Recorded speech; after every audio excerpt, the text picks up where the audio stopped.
All right. Shalom. This is the brothers from GMS Louisiana Saints, the New Orleans camp, with another lesson. But before we get started, we're going to give all praises, glory, and infinite honors to Yahweh, Bahasham, Yahweh Shai, Bahasham, Rakakwadash. Double honors to the apostles and elders of Great Millstone who rule and teach well. And peace and salutations to Ya'akim out there, pushing this word in truth and sincerity to the four corners of the globe. May you brothers endure until the end. And with this lesson, we're just going to get into what Yahweh Shai is going to do to you heathen nations when he returns. Because contrary to what you believe, Yahweh Shai, of course, is a dark-skinned Negro with a white woolly afro. He's not that leprous dog that you heathens like to put up and call Jesus Christ. And when he returns, he's not coming with lollipops and cotton candy. He's coming with mass death and destruction to judge you heathen nations for afflicting the apple of the Most High's eye, his brothers, the true children of Israel, who are the so-called Negroes, Latinos, and Native Americans. Right. This is Matthew 24, starting with 29. It says, immediately after the tribulation of those days shall the sun be darkened, and the moon shall not give her light, and the stars shall fall from heaven, and the power of heavens shall be shaken.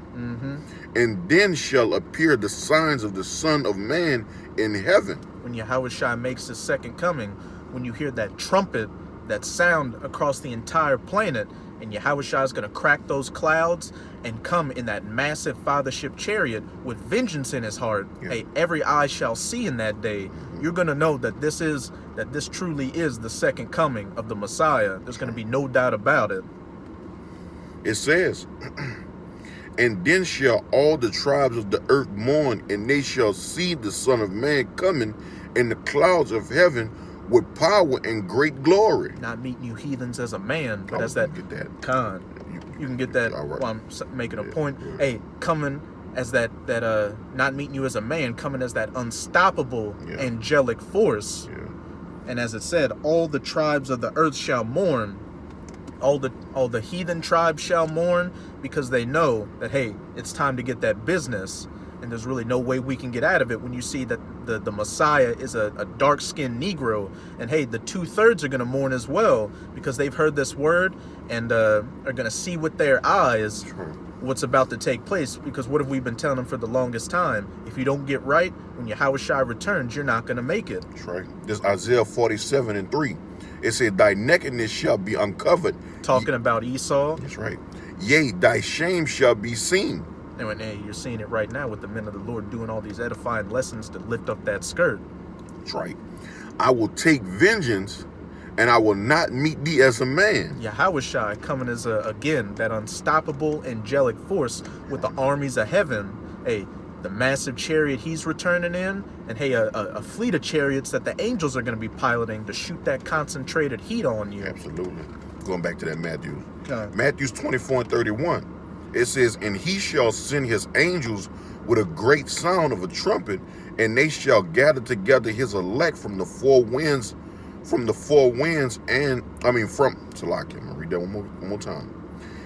And he shall send his angels with a great sound of a trumpet, and they shall gather together his elect from the four winds, from one end of heaven to the other. Hey, the elect, those Israelites that have been diligent, getting saved in that great day, getting beamed up on those chariots.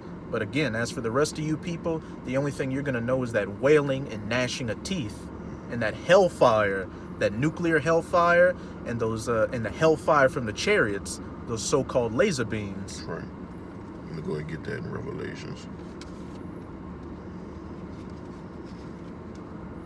This is Revelations 1 verse 7. It says, behold, he cometh with clouds, and every eye shall see him. Again, speaking of Yahweh Shai coming with those clouds, the armies of heaven, the chariots, and every eye shall see him. When that trumpet's blown, it's going to be that sound heard across the world, and nobody's going to miss the second coming or misconstrue it with anything else. No Project Bluebeam, no holograms, no madness or anything like that. You're gonna literally feel this coming. When he comes, you're gonna feel it. Because he's going to show you who he's dealing with and who he's not. And it says the sun shall be darkened in that day. It's right. showing Yahushua is going to return in the daytime, right. just to make it more, just to make his point, just to make sure that you're going to see it. Right. What the scriptures told you. You know, the sun shall be darkened. It says, I got a precept for you too. Okay. It says, and they also which pierced him, and all kindred of the earth shall well because of him, even so among. And again, as it said back in that Matthew, and all the tribes of the earth shall mourn, and as it says in this Revelation 1 verse 7, and all the kindreds of the earth shall well because of him, because you heathens are going to know in your spirit that that day of judgment, that day of darkness, death, and doom is coming for you because of what you've done to the children of Israel. And it also said, and they also which pierced him. Hey, you centurions out there who are reincarnated today that were back in the past and pierced Yahushua, he's going to have something special coming your way. That's right. Oh my God. This is Isaiah 66 verse 15. It says, for behold, the Lord will come with fire, and with his chariots like a whirlwind, to render his anger with fury, and his rebukes with flames of fire. Hey, laying on those sore strokes, shooting that concentrated heat on people left and right, right. killing off hundreds of thousands to millions of people. I was going to let you know. For by fire and by his sword will the Lord plead with all flesh, and the slain of the Lord shall be many. Can you get that word plead in the Strong's? Because I think it's shafat. Because when you think of plead, what do you think of? Somebody coming and being like, hey, can you kindly do this for me? Can you let it go? It sounds like weakness. But when we go into what that word plead really means in the Strong's, it's shafat, which means to judge, govern, vindicate, punish, to act as a lawgiver or a judge or a governor of God or man. Give me that the third verse. Okay. To execute judgment, discriminating of man. A point blank period. To judge, govern, vindicate, to execute judgment. Yahushua returning to lay on those sore strokes on you heathen nations. Condemning and punishing. Condemning and punishing. That's right. Not meeting you as a man, but as that unstoppable angelic force. And there's nothing you heathens are going to be able to do about it. Your tanks, your fighter jets, your puny space force, it's going to be like shooting crabs in a barrel. Because, hey, the very same thing as you heathens got to fight each other and fight Yahushua with, the Most High put it in your mind to create that technology to begin with. Yahushua gave you Edomites that blessing of the sword when he was Isaac. And now he's returning to take that blessing back. That's right. I'm going to that Revelations 19 and 11. Come. This Revelations 19 and 11. And I saw heavens open, and behold, a white horse. That white horse is also symbolic for that chariot Yahushua is returning in. That's right. And he that sat upon him was called faithful and true. And in righteousness he doeth judge and make war. His chariots is a flame of fire coming to punish the people. That's right. It said his eyes were as a flame of fire, and his head were many, and on his head, Salakia. Read that again. Revelations 19 and 12. His eyes were as a flame of fire, and on his head were many crowns. And what that's symbolic of is Yahushua coming back and taking away the rulership of you heathen nations. Right. It says, and he had a name written that no man knew but he himself. Okay. And he was clothed with a vesture dripped in blood, and his name is called the Word of Yahweh. And also his vesture dipped in blood is symbolic for that mass death, destruction, and misery that he's bringing to you heathen nations and you hard-headed 2/3 that didn't take this time of grace and liberty to come back to your power. You want that Isaiah 63 before that? We're going to get that one last. Okay. Because it just went right with that one. Okay. It says, and the armies which were in heaven follow him upon white horses. Hey, those fleet of chariots. Clothed in fine linen, white and clean. And hey, you got to think about it like this. One chariot could destroy the entire planet if the Most High gave it the go-ahead to do so. Absolutely. But not only are you going to have a fleet of chariots, but again, you're going to have that massive fathership chariot that Esdras, when he saw the vision, couldn't see the end of. The Lord bringing it all out, man. What's the point of having all these things if you can't bring it all out? And then this is the final days right here, man. This is the days that we all look forward to. So why not stun on these niggas, man? This is the end of this story. That's right. This is what it's all been culminating up to. Because in the kingdom, that's going to be normal. You know what I mean? Seeing chariots flying around.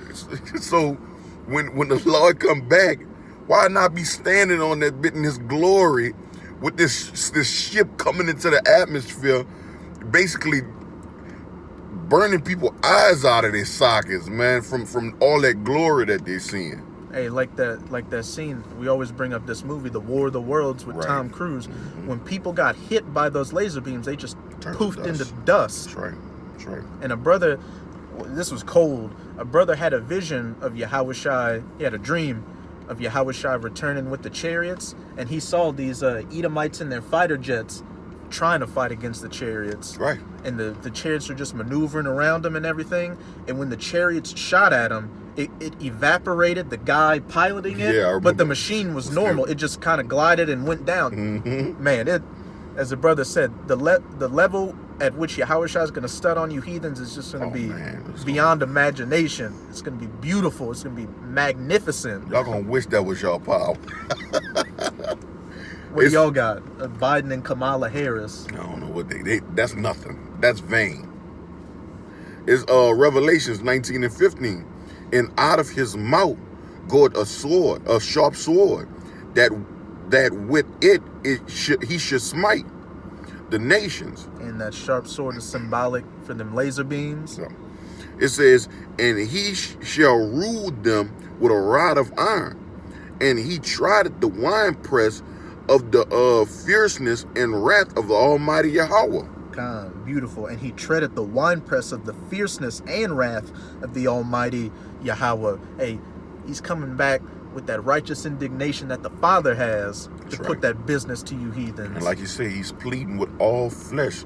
So he not sparing nobody, man. Yahweh Shem Yahweh shot. And the only people he's coming to defend is his elect. After that, and it's 1/3. But they are part of that it's the 144,000 elect men and the 1/3. Yeah, it's the elected is the 1/3, right? But within that 1/3, you have the 144,000. Absolutely. So that's it right there. After that, everybody else gonna get a share of the Lord's anger, fierceness, his vengeance. 2nd Ezra 13 and 1. And it came to pass after 7 days, I dreamed a dream by night, and lo, there arose a wind from the sea, that it moved all the waves thereof. And I beheld, and lo, that man waxed strong with the thousands of heavens. Hey, that white horse with him that sat upon it, coming to take away coming with many crowns on his head, coming to take away the rulership of you heathen nations, and waxing strong with the thousands of heaven is back in back in verse 14, and those are those armies which are in heaven following him upon white horses. That's right. Those fleet of chariots. It says, and when he turned his countenance to look, all the things trembled that was seen unto him. All the tribes of the earth shall mourn, and every kindred and nation which saw him were lamenting. There's gonna be a lot of gnashing of teeth in that day, and man. Wailing. And oh my goodness, I'm talking about the tears that's gonna fall down people's eyes, man. It's gonna be beautiful, man. It's gonna be beautiful, man. And to say men are gonna die from heart attacks in that day. Yeah. And we aren't even talking about Leviathan and Behemoth showing up in the midst of everything as well. Yeah, because this is so far above people's imaginations, man. They don't understand what it is that we are fully invested in. We fully invested in this. This is what we want to see this above anything. So when we do see it, it's going to fuck us up. But we believe this. So when we see it, we're going to know that it was always meant to happen. We want to be a part of that elect that got gathered in Matthew chapter 24. That's right. To be standing in the chariots with those new spiritual bodies, standing on that sea of glass, or that window on the bottom of the chariot, looking down on this mass death and destruction. You know what's going to make me laugh in that day? Like, of course you got your non-believers. But your atheists, the ones who don't think there is no nothing, God, just fools. Oh my goodness, that's gonna be priceless. Hey, they're gonna be saying God in that day. Oh my goodness, yes, Oh, indeed. Jesus. It says, this verse 4. And whensoever the voice went out of his mouth, all they burned that heard his voice, like as the earth faileth when it filled the fire. That sword coming out of his mouth. And after this I beheld, and lo, there was gathered together a multitude of men out of number from the four winds of the heaven to subdue the man that came out of the sea. And now we're getting into that battle in the valley of Jehoshaphat, because the two main places where Yahushua is going to put in that work is in Babylon and in that valley of Jehoshaphat. That's right. And what to say? And that multitude of men gathered out of that multitude of men out of number from the four winds of heaven are all these different heathen militaries getting gathered down into the valley of Jehoshaphat. And just like the brother said, Jehoshaphat means Yahweh Shaphat in the Hebrew, which means Yahweh's judgment. Right. That Shaphat, that pleading, that execution, that vengeance, that righteous indignation. That's right. And judgment will go down in that area, man. Hey, so if you're a soldier in one of these heathen militaries, if you're a heathen soldier, or if you're a Jake soldier, if you find yourself in the valley of Jehoshaphat when Yahushua returns, you better put up your prayers and come to terms with who your maker is, and that's going to be your final resting place. Boy, Jake, you know how Jake is. Jake be thinking like Will Smith from Independence Day. He's going to punch. Yeah, he believes that button that he going to press is going to be the neutralizer, man. That's going to be the end-all, be-all to this, and we're going to be able to go back to normal. No. The Lord finna tell you what he gonna do. Jake thinks he's gonna shoot down a chariot, and when an angel comes out, he's gonna punch him in the face and say, "Welcome to Earth." No, you're gonna get one of those pinhead punches in your face. Yeah, Jake think he got a pity of That's an inside joke. Jake think he gonna be able to fly a small chariot into the fathership, man. That's what Jake think. And put a computer virus in the chariot to where they can't operate it. Foolishness. And shoot a nuke at it. That's just straight blasphemy, man. It says 2nd Ezra 13:5. It says 6. But I beheld, and lo, he had graved himself a great mountain and flew upon it. Hey, that great cloud, that great white horse. You heard what it said? It said the Lord flew upon it. Y'all, all right. Y'all not ready. You know how Jake's gonna be. He's gonna be in his full war regalia. Oh my goodness. You know how Yahushua is gonna be. He's being his full war regalia.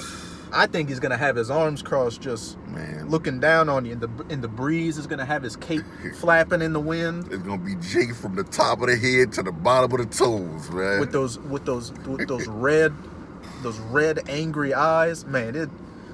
You get goosebumps thinking about it. It's gonna be all still man y'all looking at, man. It says, but I would have seen the region or place where out the hill was graven, and I could not. Hey, that fathership chariot being so massive that Esdras couldn't see the end of it in the vision. And hey, these elites understand the scriptures and know that this is coming. Why do you think they're making a Space Force? Why do you think they make movies like Independence Day showing the UFOs miles long? Right. And then that when the fighter jets shoot missiles at it, it has a protective barrier that stops it. And even in the second Independence Day movie, they had a chariot that was so big it looked like they showed it from outer space, and it was like looked like it was covering the entire Earth. Exactly. But you know that just shows how the Lord put an E in a trick bag, though, because he really think that this old rinky-dink ass Space Force is gonna do anything with the chariots, man. Because he see these chariots, he see sightings of them. He come back. He then came back. Certain soldiers came back to the military base talking about what they seen out there while they was in those fighter jets.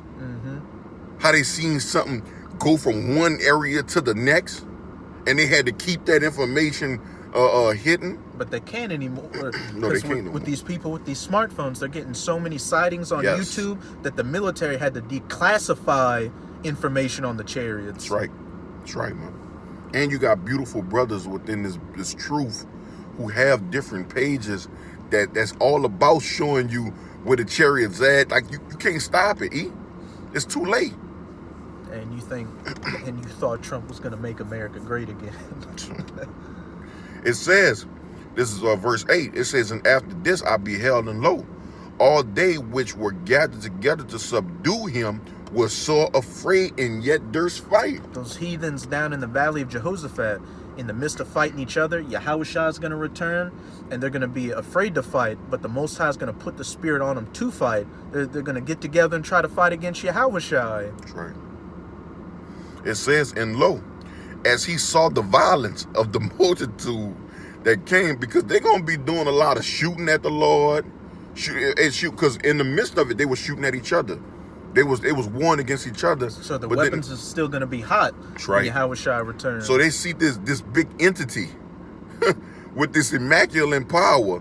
Of course, the instincts of a man is to destroy that, and they're gonna put as much effort as possible into it. And the Lord, it is. And like our elder brother always says, the chariots don't need fueling. They don't need parts to get changed out. Nope. They don't run out of ammunition, and the angels aren't going to get shot down and shoot out with a parachute saying Mayday. Fuck no. It says, and lo, as he saw the violence of the multitude that came, he neither lifted up his hand, nor held the sword, nor any instrument of war. Yahushua is just gonna be looking at you. Just if only you knew. My prophet's been saying it since day one. It says, but only I saw that he sent out of his mouth as it had been a blast of fire. Again, that sword out of his mouth, that concentrated heat, those laser beams shot from the chariots. Oh, you can slow. It says, and out of his lips a flaming breath, and out of his tongue he cast out sparks and tempest. Mm-hmm. And they were all mixed together, the blast of fire and the flaming breath and the great tempest, and fell with violence upon the multitude which was prepared to fight, and burned them up every one. Hey, soldiers getting burned up, these tanks getting destroyed, these fighter jets getting shot out of the air, your artillery pieces, your puny space force, everything just getting wrecked and rock and rolled. That's right. It says, so that upon a sudden of an innumerable multitude, nothing was to be perceived, but only dust and smell of smoke. When I saw this, I was afraid. Esdras was afraid when he saw this vision. And he's a man of the Lord. And how much more terrifying is it going to be for you people that are going to be on the business end of that chariot? Hey, you know what's crazy? To be able to witness that, to be able to see Yahushua in that rage of power, man, that's the type of shit that can really fuck up your head, man. And men are going to have heart attacks in that day, dying from fright. Man, you know, Lord willing, we continue to do what we doing so we can be the elect. So when we witness that, man, we just see it as glory, man. You know, we see it as we won the fight, you know. And hey, I had a dream once where I was thinking in the dream, I was like, man, if I didn't understand what was going on, if I didn't have the understanding of these scriptures, I would have a heart attack. Man, yes indeed. Because in this dream, it was me and another brother in our camp. We were standing on like a skyscraper, and it was like somebody blew open a dam, because on the streets it was like a massive flood going through the streets about maybe 25 stories up, and in the midst of that, Leviathan was going in and out of the water. I saw these like kind of bat demon things flying in the sky. It was lightning, and on the other end, Behemoth he looked like a big lizard. He was walking on all fours. He kind of looked like his face looked like one of those dragons you see at those Chinese New Year's where they move. I know what you're talking about. And while he was moving, he was shooting electricity fire out of his mouth, and he was hitting buildings and just like destroying them. Hey man, the terror, fucking with the Lord, man, it'll really fuck your head up, man. Because the Lord can bring it to life whatever he wants to, man. Like Brother Dream, his vision, hey, man, it could be reality, man. Hey, man. And the chariots didn't show up till later on in that dream. That was just Leviathan and Behemoth putting in that business. My goodness. This is Isaiah 63:1. And hey, even though Yahushua is returning to take away the rulership from all you heathen nations, there's that one nation that he's got his crosshairs dead set on that he's coming to see personally. You Edomites, you so-called white people, you head of the table of nations in Psalms chapter 83 that afflicted the children of Israel and confederated yourself against them to take them away from being a nation and a people. Right. You got a hell of a lot to pay for, and that's a bar tab you definitely won't be able to pick up. No, definitely not. And again, you elites know this is coming. You Rothschilds, you Rockefellers, you DuPonts, you Oppenheimers, Merovingians, etc., etc. That's why you got your underground bunkers, your undersea bases, your low-orbit space stations, your mountain retreats, etc., etc. But hey, when Yahushua comes to put in that business, hey, in the dust settles, Yahushua and the elect, those 144,000 hunters, are going to come and drag you out from wherever you're hiding and slap those chains on you. You're going to serve as the first fruits of slavery in the kingdom of heaven. This Jeremiah, and hey, we got proof. The proof is in the pudding. This Jeremiah 16:16. It says, "Behold, I will send for many fishers, said the Lord, and they shall fish them. And after will I send for many hunters, and they shall hunt them from every mountain and from every hill and out of the holes of the rocks." Hey, those 144,000 hunters hunting you from all your different hiding places. So there's no escape. Even though it may have seemed the Most High was slack in bringing about his judgment, that day of judgment is at hand. Got a little bit more. It says, "For my eyes are upon all their ways. They are not hid from my face, neither is their iniquity hid from mine eyes." Hey, everything's going to be taken into account in that day.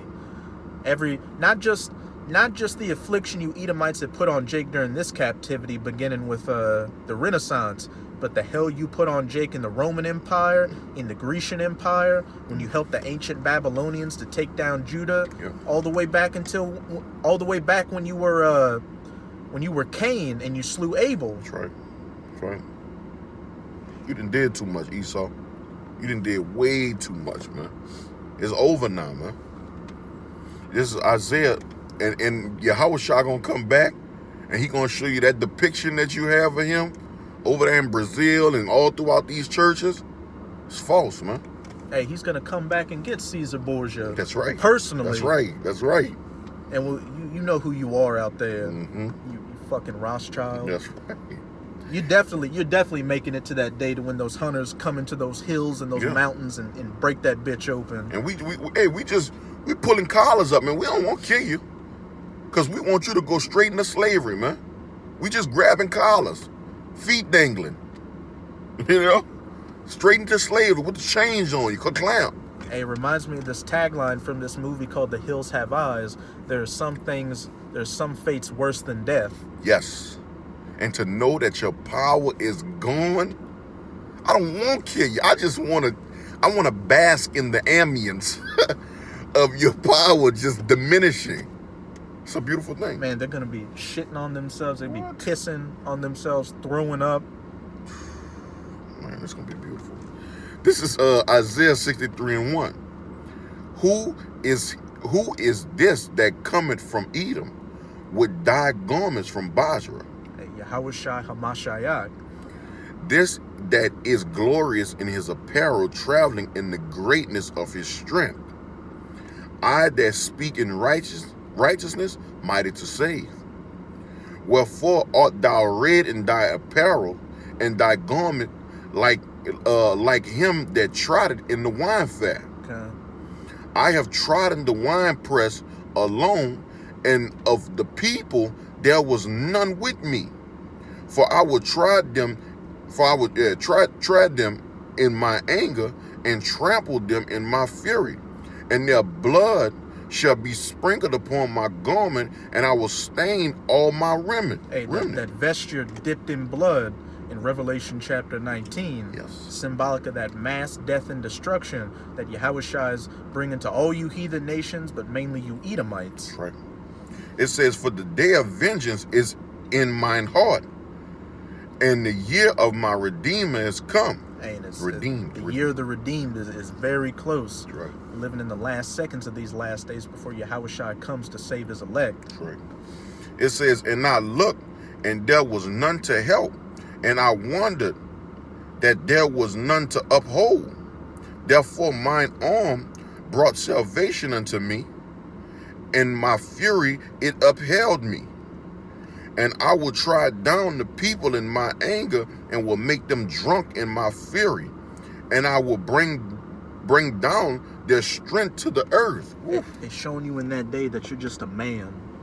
You're just a puny, insignificant, weak, base, pathetic piece of shit man and nation. That's right. And that you only ever got to where you got because the Most High allowed you to get there just to fulfill prophecy. Absolutely. But now that you've just about reached those bounds which you cannot pass, you're going to go back to being the servant and the tail you were always made to be. Absolutely.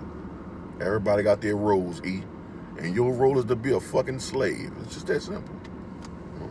Any other points you want to make? No. So with that, we hope this video was edifying to you, sincere Akim. And again, we're going to give all praises, glory, and infinite honors to Yahweh, Bahashem, Yahweh Shai, Bahashem, Rakakwadash. Double honors to the apostles and elders of Great Millstone who ruled and teach well. And peace and salutations to you, Akim, out there pushing this word in truth and sincerity to the four corners of the globe. May you brothers endure until the end. Shalom. Shalom. Beautiful lesson, bro. Okay.